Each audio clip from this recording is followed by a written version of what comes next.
Yeah. What's going on, Denver? What's going on, Metro? We are here live in the studio for another edition of the Get Right Mind Body podcast. As always, I'm joined with my special co-host, Leo. What up? We are going to talk about all things mind, body, fitness, and nutrition. Let's go. My girl asked me what I wanted out of life and shit. I told her a place to raise my kids where police would not approach them, and they can rest in peace without circles from the vultures, and never be beaten just for speaking on their culture. And this to me seems What's going on, Leo? What's crack-a-lackin'? What's up? Not much. Guess what? How's your dog, man? I was gonna ask. Oh, yes. That was the first question I was gonna ask because you texted me this morning. Yes. Saying that your dog's not doing too well. He's okay. Poor Tyson. We woke up yesterday. Tyson gave us a special little gift at 4 a.m. on the puppy pad and around the puppy pad, so we dealt with that yesterday. Thought he was okay today. Left us another little special gift. This time was more solid, less of a mess. So we thought maybe he'd made some progress. And then as I was preparing for the podcast, I was in the shower. Tyson left a third gift. Yeah, it's becoming Hanukkah around the around the house. Little gold coins. Yeah, little gold coins, little nuggets. You know, he's. I think he's okay. He is 12. He is tiny, which doesn't have anything to do with maybe the digestive system, but I think just being tiny affects everything. Mm-hmm. But he will not. So we have. He has mature dog food. That's what NAIOMCA calls it, for advanced age, and it's tiny. That's a thing for so they give you different dog food if you're an older dog. Yeah, they have like puppy formula, they have adult formula, and then they have like advanced age, mature, however you want to call it. I think it's just easier on the digestive system, so that's what he's on, and it's tiny. It's like they're like the little pebbles are like smaller than peas, maybe the size of English peas. I don't know. They're tiny, like BBs. And that's what he's supposed to eat. But he wants Stringer's food every single time. So, and we put his food in our room for him to eat, and Stringer's food out in the living room. But he always goes straight to Stringer's food. So we started putting like 10, 15 bits of Stringer's food in Tyson's bowl, so that Tyson will eat Stringer's food, or Tyson won't eat out of Stringer's bowl, but he'll have a little bit of Stringer's food in his bowl. Because what happens is he goes to Stringer's bowl and starts eating Stringer's food. Stringer goes into the bedroom and eats all of Tyson's food in 2 licks of the tongue. Yeah. And so then Tyson has no food to eat. And Tyson sits there and he picks out. He doesn't just eat the food. He picks out piece by piece little nuggets of what he likes. He tastes it, decides he doesn't want it. He drops it on the bowl in front of him, and it's a whole process. Once again, it's a little diva. So, so we have to draw the line now. No more gifts, no more presents in the morning. Yeah. So now we're gonna have to just give him his food in his dog dish in our room, and shut the door and force him to eat it, or he doesn't get food. And we're just going to have to go with that because, he's just a little guy and he's got a little sensitive stomach. So has he had any health problems or? He is a very healthy dog. He's 12. It's just age. Yeah, I think it's just age. Now, they're dogs, so you never know exactly what they've gotten into. So anything could be, anything's fair game with them. On dog walks, Stringer finds stuff all the time and he eats it just constantly. So, Tyson's not quite as bad, but you can't watch both of them at the same time when you're by yourself. So one of them's always getting into something while the other one, you're lucky one doesn't eat the other. Yeah, size I know. Difference. Yeah, I mean, Stringer probably could eat Tyson if he really wanted to. He's that small, but and Stringer's not even that big. He's maybe 40 pounds, but Tyson's just so tiny. Yeah. So I think he's okay. I think we'll give it another day, and if it doesn't get better, we'll take him to the vet. We were having problems he was, when we first moved in, he was having a similar situation, but I think it was because of the stress of the move, and he's not used to living with a cat. He never has before. Yeah. And so he was having issues, but we've kind of gotten past it. And so yeah, I don't know. So we're hoping that it'll pass. That it's just his stomach's not taking the Stringer's food anymore, and hopefully it'll be all right.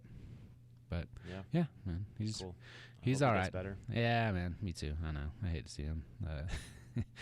He doesn't lose any of his life force even when he's ill. He did one time eat an entire, like, Nay had a whole burrito in her purse, and like while she was sleeping, I think she worked a night shift, and swung by Santiago's and got some burritos, ate one, had one in her purse, and when she woke up, like the burrito wrapper, like Tyson ate the entire burrito, which is like the size of him, and so yeah, I know. I was gonna say. So how did he gets like super. He'll eat his. He can literally eat his weight in food, but then he'll get like super sick and groggy and like throw up or have digestive issues, and he'll eat himself into sickness. But I think he's okay. I think he's all right. So yeah. So I just left him an hour or so ago, and he seemed to be all right. I took him out, and once you can always tell how he's doing once you take him outside, because then like all of a sudden all dogs spring to life. Yeah. So he seemed to be all right. So good. I was gonna tell you. I don't know if you saw my Instagram post, but last week I hit the slopes. No, I didn't see. Where'd you go? I went to A-Basin. So for those that don't live in Colorado, Arapahoe Basin, I think, has the longest ski season here. Opens the earliest and closes. I didn't know you were a skier. Latest. Yeah. I actually started skiing because my dad was stationed in Germany when I was a kid. Oh, okay. And so I actually lived 6 years of my life in Germany. So really? Yeah. So I didn't know that. It was 2 different tours. Like it was 3 to 6, and then from 9 to 12. So when I was 9 to 12, like I learned to ski like in the Alps in Germany and Switzerland. Yeah. So I learned to ski as a kid, but then when I moved out here, I hadn't been in 20 years like skiing, and so I picked it back up. And surprisingly, it's like so you're riding your bike. It's like you never forget, right? Yeah, but it's even better because like riding a bike doesn't actually require like body strength like getting up from a fall like skiing does. Nor does it necessarily, like I couldn't see the slope as a child the way I see it as an adult. You know what I mean? Like I couldn't figure it out. Yeah. It's just there was no way to navigate it as a child. And when I when I would fall, it would be a huge production. I could barely get back up. In fact, one time I went skiing, so the ski lifts were like basically barbaric at this time. Like they had the arm bar, so it's basically just an arm. You put it behind your back and you hold on to this rope for dear life to like get up the mountain. Not like a chair, but just a ski lift.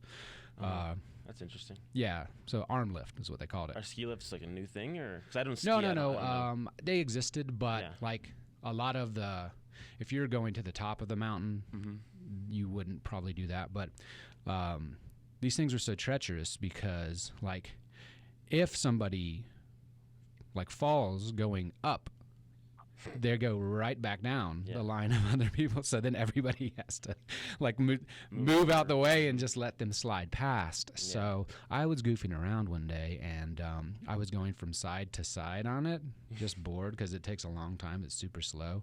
And I went like real far to the left, and I dropped all the way to like my armpits in like this like soft snow that I didn't realize. And so I still had my skis on. I was stuck on the side like I was a little kid up to my armpits like this in the snow. And probably for 30-45 minutes before a good Samaritan got off the lift and came and like dug me out because there was nothing I could do. Yeah. I was up to my armpits in snow with skis on at the bottom of that. Oh, I thought you were laying out like No, on the snow. no, I was standing upright. You were standing. Yes. Wow. And I had my arms out, and I was just stuck there. I can imagine. And everybody that went by was just like, what? You know what I mean? But no one helped me. Finally, somebody did. No one wanted to get off the lift. You know what I mean? It took them that long to get up there. And you were like, what, like 9 or something? Yeah. That's funny.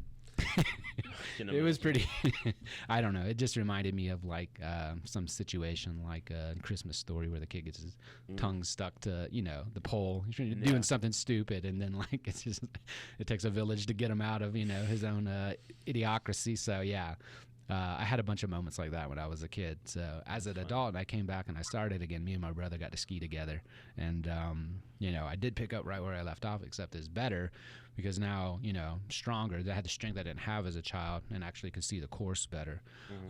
So I started skiing. My buddy Anthony gave me. He had answered an ad in Craigslist where it was like 100 free pairs of skis, and he was going to make like a fence out of it, and so when I moved here, he's like, well, I definitely got some skis, just buy some boots and come over to the cabin, and we'll find some skis for you.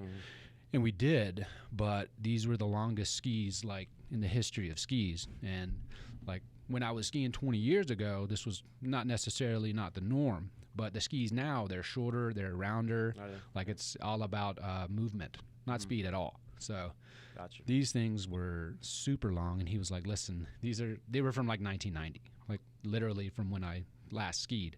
These skis that I got from him. He was like, if you learn to ski on these, you will have no problem once you get like regular skis. So I spent 3 seasons skiing on these. Yeah, it's like playing with a wooden tennis racket, and now you play with the regular one. It was wild. Like, and people out there like couldn't believe it on the lifts. They were like, whoa, man, I hadn't seen skis like that in 20 years. And like this one lifty, this kid was like probably like 19. I don't think he'd ever seen skis that long. He was like, those are some skinny sticks, bruh.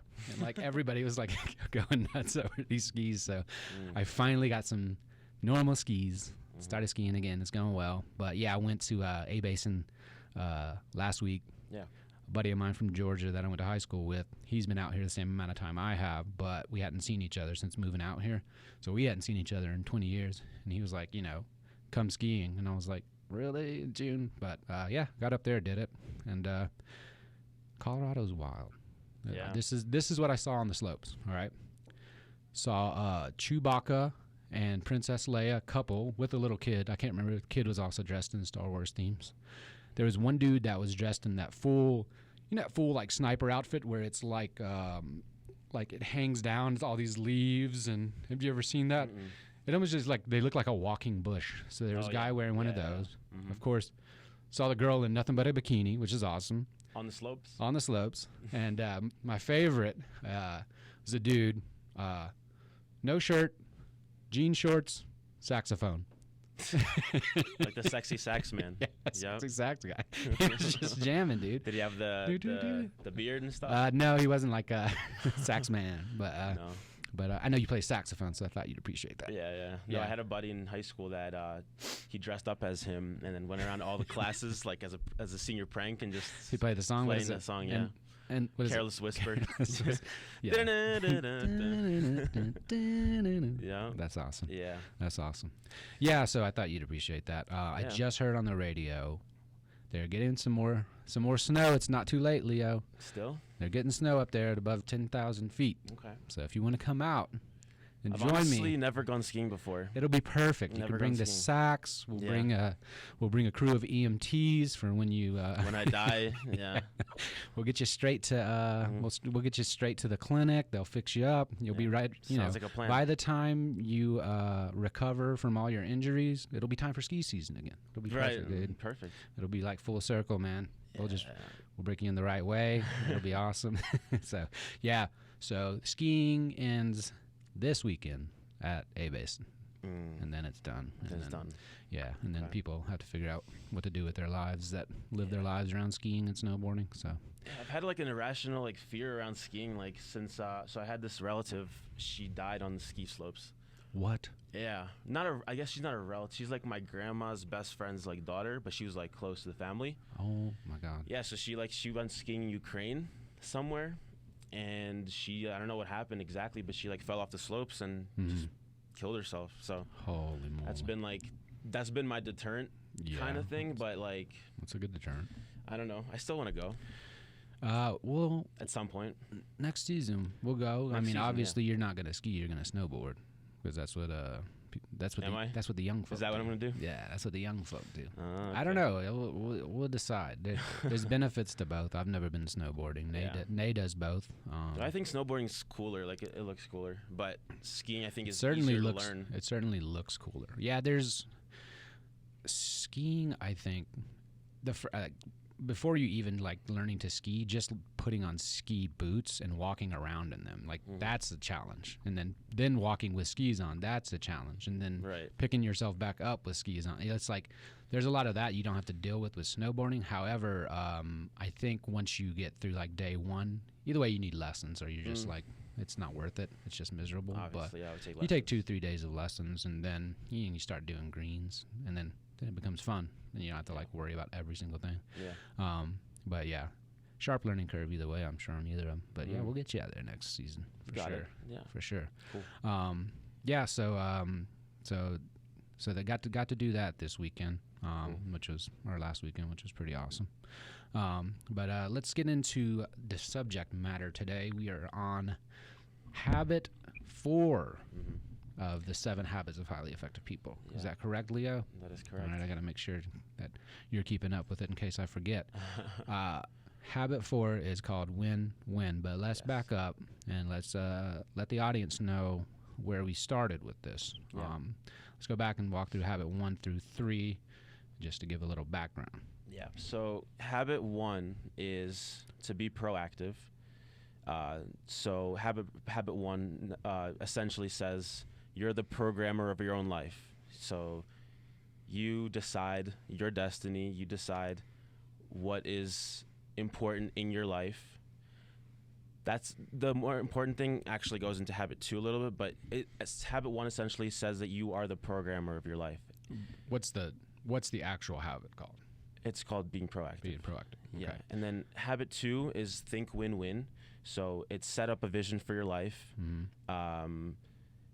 Start with the end goal in mind, and then work your way backwards. Like reverse engineer your way back into setting up a plan, setting up your values, setting up your correct principles that you act on. Just a vision in essence. And then habit 3 is how to manage your vision, how to like the day by day things that you have to do. Yeah, so we talked about it last week, and basically, so what you're learning to be proactive, put first things first. You're learning to change your paradigms or your outlooks onto your life and base everything around like personal mission statements, and make sure everything feeds into your ultimate goal of what you're trying to accomplish, trying to achieve. So this week we're going to talk about win-win. On the phone we have a soccer coach, a friend of mine from my hometown of Columbus, Georgia, Eddie Miranda. How you doing, Eddie? Hey, doing all right, brother. How you guys doing today? Leo? Good. We're good, Jeff, man. Thank you. Yeah, man, we're doing. Thank you for having us. Good to have you on. We're doing excellent. Basically, in this chapter, he breaks it down into there's like 6 different categories, you could say, combinations of winning and losing. And the title of the chapter is Win-Win. And so we all have heard of win-win situations. And he's trying to gear you towards a life and when you seek out win-win situations. So an example of win-win would be like, so Leo meets a gal, they get married, they have children, beautiful children, they look like her obviously, and so. This is a win-win. 2 people fall in love, get married, have children, and then everybody wins in this situation. But there are other situations like a lose-win situation, right? So this would be in a relationship. Leo and his beautiful wife get into an argument. Leo realizes in the middle of the argument that if he wins the argument, it may not serve him well in the end. So maybe Leo decides, you know what, I'm going to let her have this one in order for her to feel, what's the word I'm looking for? Not gratification, but validation in the relationship. Like she won. Yeah, and just like back off a little bit, let her have this. And I know in the end, it's a win for me, even if I have to take a loss with this specific argument. Does that make sense? So would you say that would be a win-win or a win-lose? That would be a lose-win. That would be a lose-win, yeah. Yeah. Yeah. And there's I mean, so when you're coaching Eddie, and what age do you coach right now?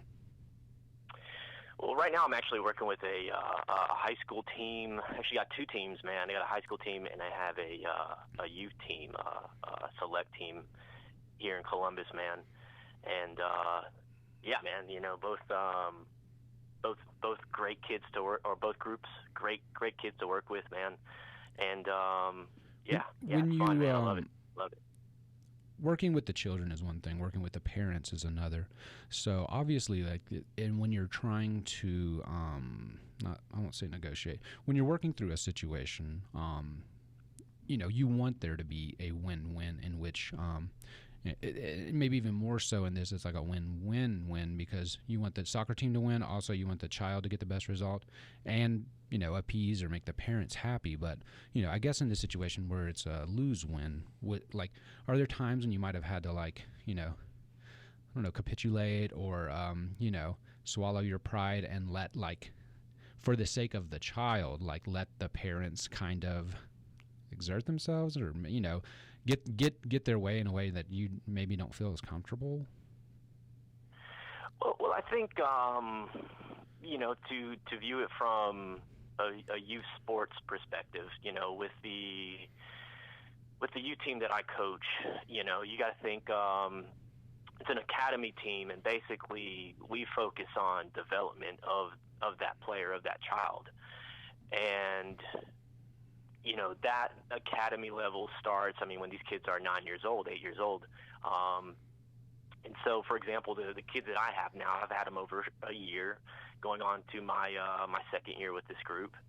And you have parents who see this picture of, okay, you know, little Stanley, you know, he wants to play professional soccer one day. Okay, that's great. And then you have little Brian over here who he's kind of out here for fun. And then you have the one kid that just doesn't even care. You know, he's just kind of out there because because he has two or three friends on the team. That was little Jeff Ritchie. Right.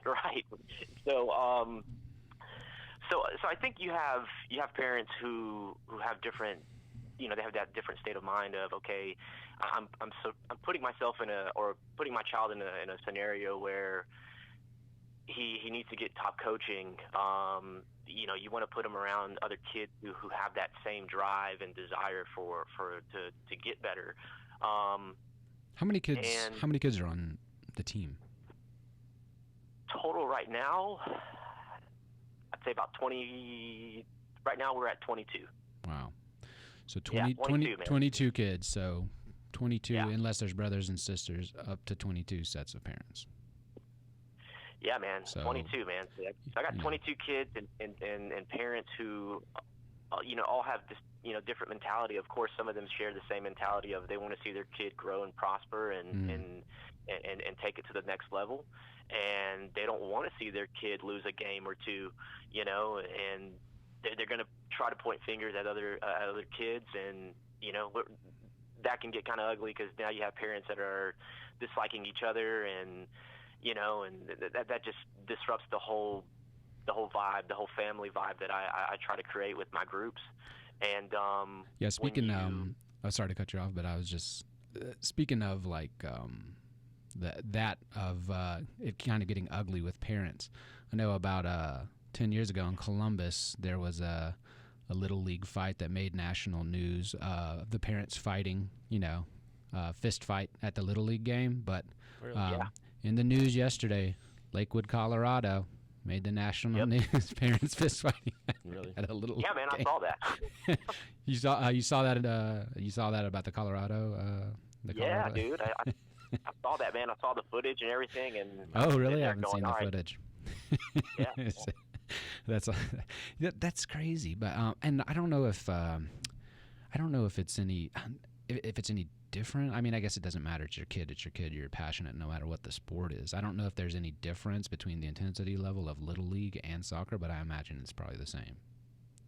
Well, I think it's you got to think, man. I mean, when it comes to certain sports, for example, soccer is not the go-to here in the States. It's just being honest. Then you think about baseball, you think about football, you think about basketball. I mean, powerhouses in the States here. And so, I mean, baseball, man, America's pastime. It is a different world, from baseball to soccer. I mean, baseball, you got guys out here, parents who are wanting to give their 4 and 5 year olds freaking private lessons, man. And I don't think that makes sense. I think that's that's an age,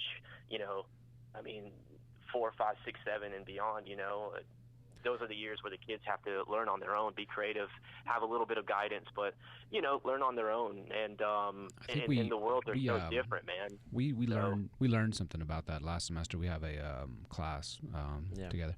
Yeah. For new listeners out there, Leo and I are exercise science majors here at Metro State.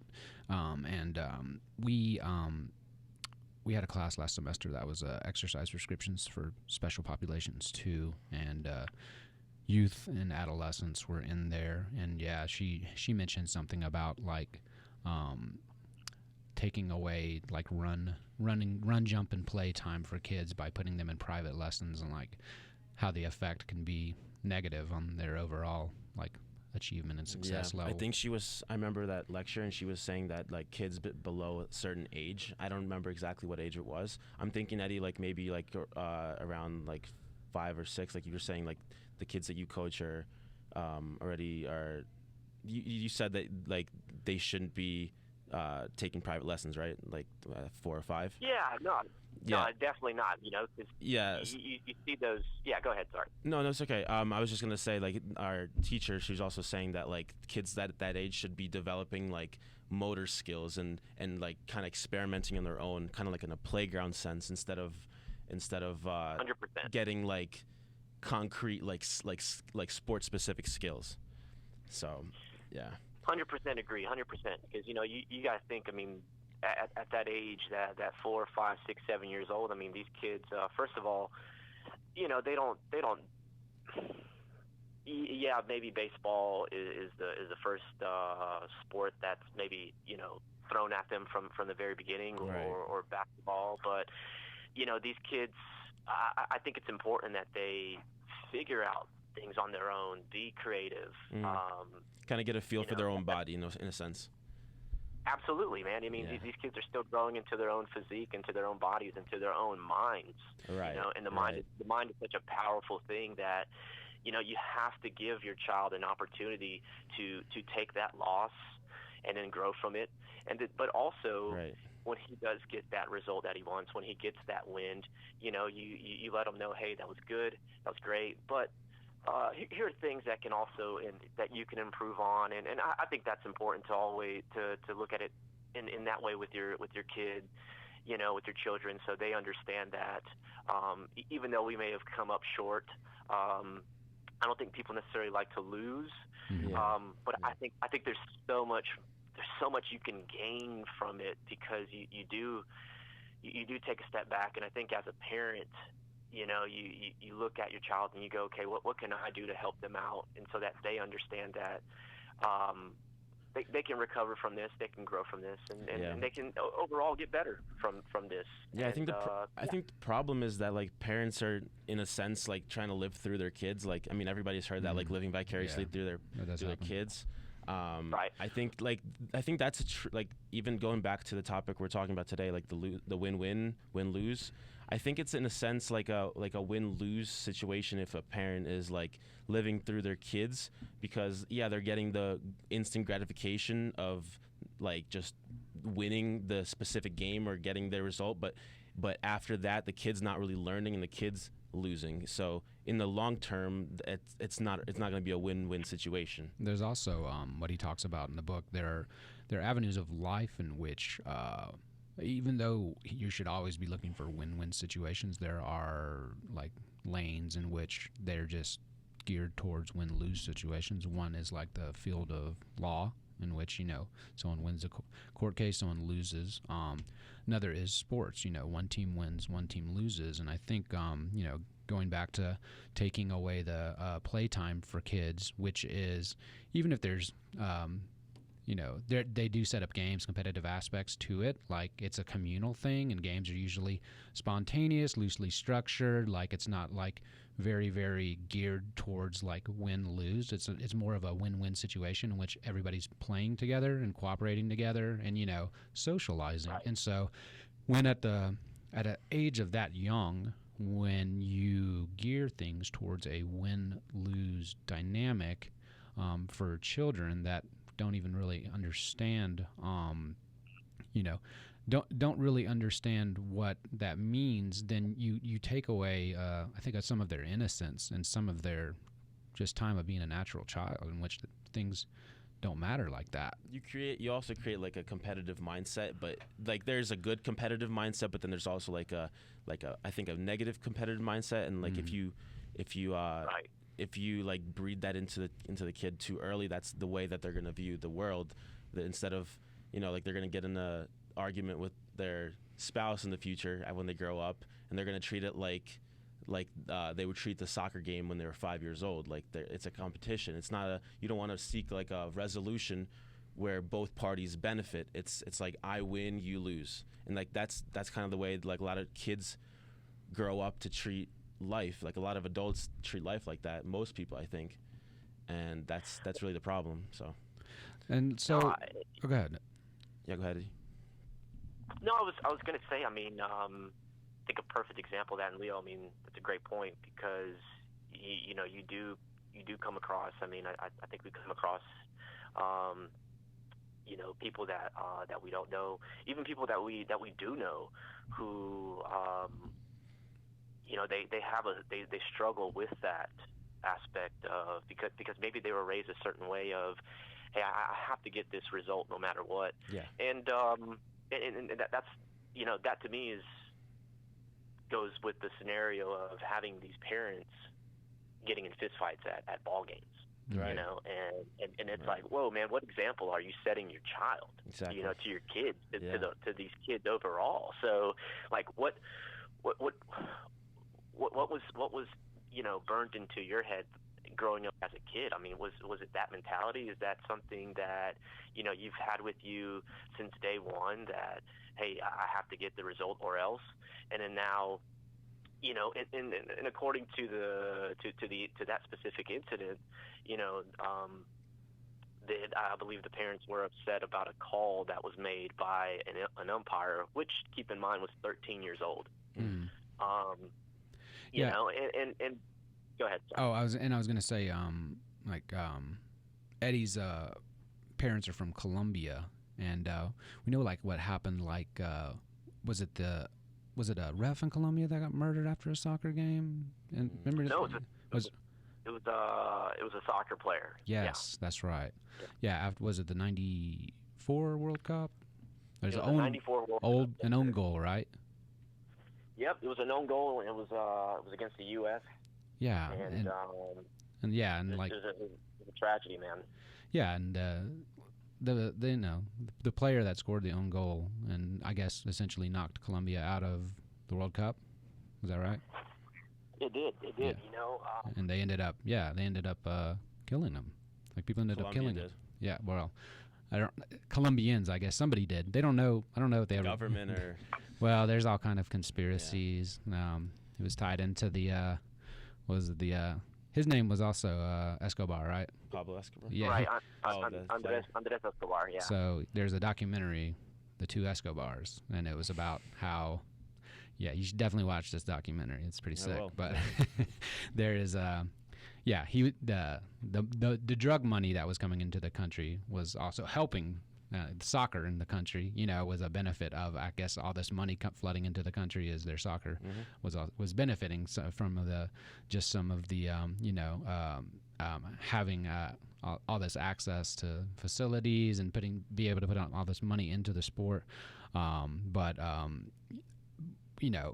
the mentality of like win, lose, or at all costs, like where will that take you in the end if you don't put a check on it?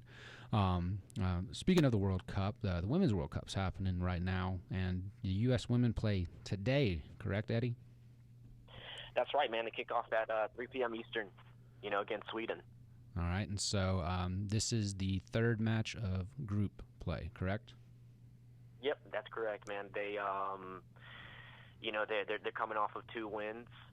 One against Thailand, where they came up big, 13-0. 13-0, yeah. Now, I've never heard of that score in soccer before. Like, how much of an anomaly is that? These U.S. is first of all, if we want to tackle the U.S. women's soccer team, you're talking about a team that has been successful for so many years. We're talking about a nation who's won the first Women's World Cup back in 1991, who has been on the top stage since the inception of the Women's World Cup, and they've won 3 out of these 7 that have been played so far, and they look like heavy favorites for this one as well.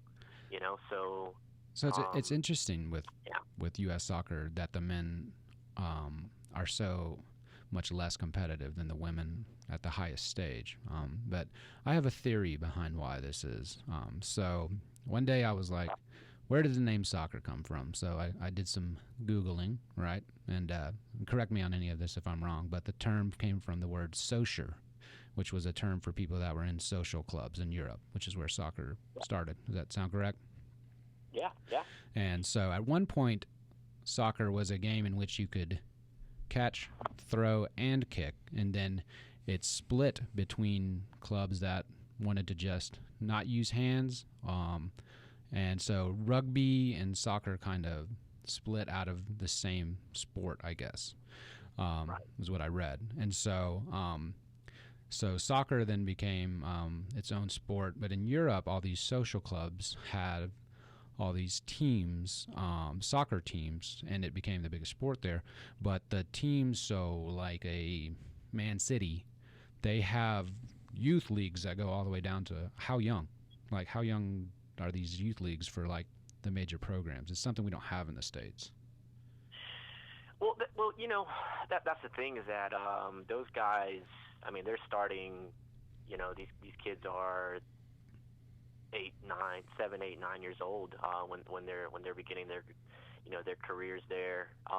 These kids. And so there could be like a player like David Beckham, who started at the Manchester United like program when he was a kid and played all the way until adulthood, right? Absolutely.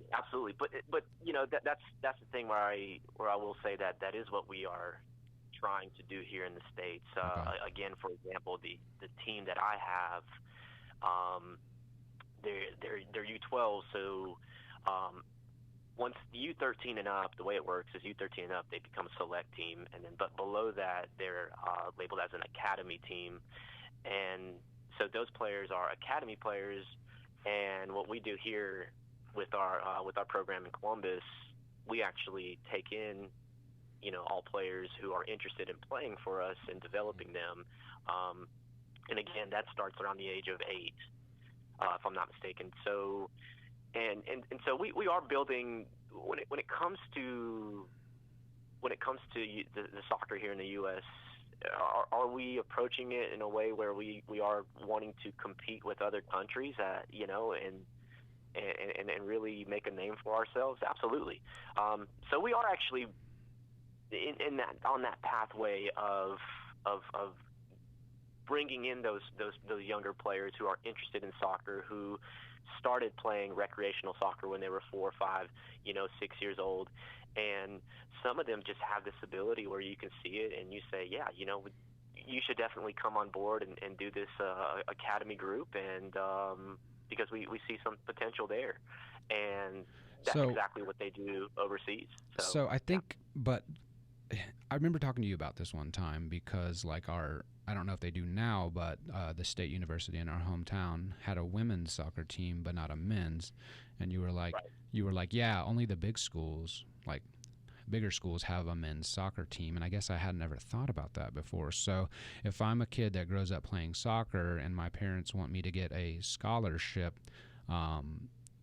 it's so much more limited. So like if I'm able to play baseball, basketball, football, golf, tennis, and there's more opportunity, or more schools have those sports teams and they don't have a men's soccer team, it really makes you have to like make some choices at that point in your life of like, should I drop this or not? Or how good am I at this? Am I good enough to go to like a big conference school that actually has a men's soccer team? So I think, with women's, almost like most schools have women's soccer, like most colleges, right? Right. So, right. But it's not just the major schools. So it's not just a bigger school. Like for example, you have junior colleges, who have programs as well. I myself, I went to Darton College, which actually merged with Albany State a few years ago, and that's a JUCO, and it is possible to get some type of scholarship. It's difficult. I will say that it is hard to get a scholarship for a soccer for a university or for a college. It's hard. So the path is easier for females, or there's just more opportunity. I don't want to say it's easier. I don't want to say there's more opportunities. I just think that when it comes to so for example, Columbus State University does not have a men's program. Okay, that's a Division II school, and a lot of it has to do with Title IX. Having that certain amount of sports to equal out with men's sports. So, for example, with CSU, we probably wouldn't see a soccer program or men's program until we have a football team, and we don't even have a football team yet. Still no football team for the Columbus State Cougars? No, man, no. Still don't have one, brother. So they're still going strong with their club team. They've been talking about it for forever, but it's still not happened. And that's probably for like the past 40 years. Yeah, and it's surrounded by nothing but college football, like in every direction. You could throw a rock and hit like a college football team. Yeah. That's what I'm saying. Auburn's over here. Georgia's over there. Alabama's. There's absolutely. And the thing is, so for example, it's the same thing with speaking of Georgia and speaking of Auburn. Those are two schools that don't have a men's program, a men's soccer program. They only have a women's program. What? Really? And man, and that's based off of that balance of sports between men's and women's programs. So they have to keep it equal. Yeah, that's crazy. That's just so crazy to think of. Do you think it's at all because just men in general have like football and say like baseball, which are like super popular in the U.S., and like women, they have softball, but they don't have like a football equivalent like in the major leagues, So like, what do you think that has something to do with it? That why women are more favored in soccer than men? I think when it comes to the women's game here in the U.S., I think in my opinion, I think the women's programs around the country are all given that opportunity to. I think there are a lot of youth soccer players. So let's take a step back. So you have these youth programs, for example, with Red Star, and you have these schools that are saying, yes, we want you to come and play soccer. We want you to come play soccer. We want you to come play soccer. So, I think, Leo, in answering your question, I think that there are schools out there who are saying, you know what, like soccer is getting bigger and bigger in both the women's and the men's stage. Okay. But I Yeah. feel like there are women's programs out there that, you know, I go, man, I mean, they're super successful. For example, Auburn, you know, the past few years they've been very successful, and you know, you sit there and go, man, why don't they have a men's program? But I think that, you know, you got you have the funding, you have the coaching, you have these girls who, you know, they want to go to North Carolina, they want to go to FSU, they want to go to UCLA, Stanford to play top soccer, and you know, I think the support in some way, shape, or form is huge for the women's game, man. And Right. so I think the resources are there for them, man, and which I think is awesome. Yeah, no, you know, it's great. Yeah. And so today, what is your prediction of the United States women's soccer team versus Sweden? The result for today, I see U.S. coming up with another win, man. Yes, I see sir. them. I like it. Absolutely, man. Absolutely. Who are the big teams in this year's tournament? Same teams every year, always the same favorites, or every tournament? Well, I think this year, you know, you have a few favorites, and then you also have a couple surprise teams. The favorites, obviously, are our women's team. You know, France is also making a statement. Germany's also been they've been a powerhouse for a while now in the women's game, and of course, well, in the men's as well, obviously. And then England is another team that has really started to come, you know, starting to shine here in the past few years now. And so, and then your surprise teams are Spain, Italy, and the Netherlands.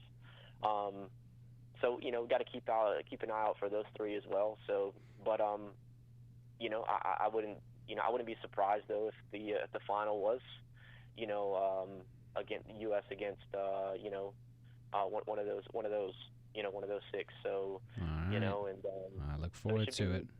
Yeah, man, it should be an awesome game today.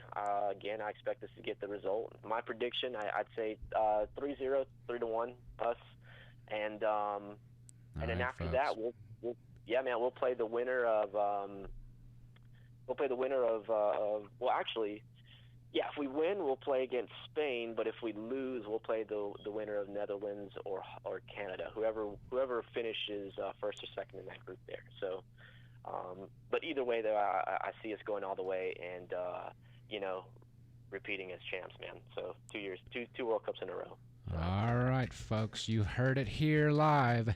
Eddie Miranda's calling it Bet the House. All right. Well, thanks for everybody for listening to another edition of the Get Right Mind Body podcast. You can catch us on social media at JRyanRitchie1 on Twitter for me and Instagram. Leo, where can they find you? You can find me on Leo Cop on Facebook, and then Leo Cop 93 on Instagram. You can listen to us at www.mymetmedia.com/listen. Eddie, you got anything to promote? Where can they find you? Hey, man, I'll be honest with you. I'm only a Facebook guy. No Instagram, no Twitter, man. So I'm just kind of, yeah, man. So Eddie's if you're curious, keeping it man, old look me up school. on Facebook, Eddie Miranda, man. Got any questions, concerns, man? You know, anybody wants to tackle any subject with me, man. I'm all up for it, man. And you know, and especially if you want to talk about soccer, man. So you know, that'll be fun. So, but all right, thank you, sounds Jeff. good. Thanks, Thank Eddie. you, Leo, man. Thanks, Eddie. All right, Appreciate thanks for it. listening, everybody. Sir.